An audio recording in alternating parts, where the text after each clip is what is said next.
अस्सलाम वालेकुम नाज़रीन, मैं हूँ सलवा हसनैन। आप देख रहे हैं सूर्या न्यूज। आइए नजर डालते हैं आज की अहम खबरों पर।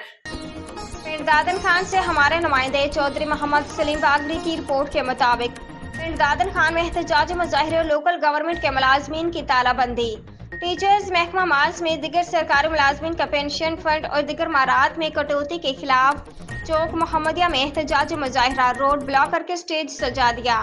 हुकूमत के मुलाजिम कश पॉलिसियों के खिलाफ मुकर्ररीन के एहतजाजी मुजाहिरे से खिताबात, जबरदस्त नारेबाजी करते मुतालबा किया गया कि सरकारी मुलाजमीन के पेंशन फंड्स और दिगर मारात को फौरी तौर पर बहाल किया जाए, बसूरत दिगर एहतजाज का सिलसिला वसी कर दिया जाएगा।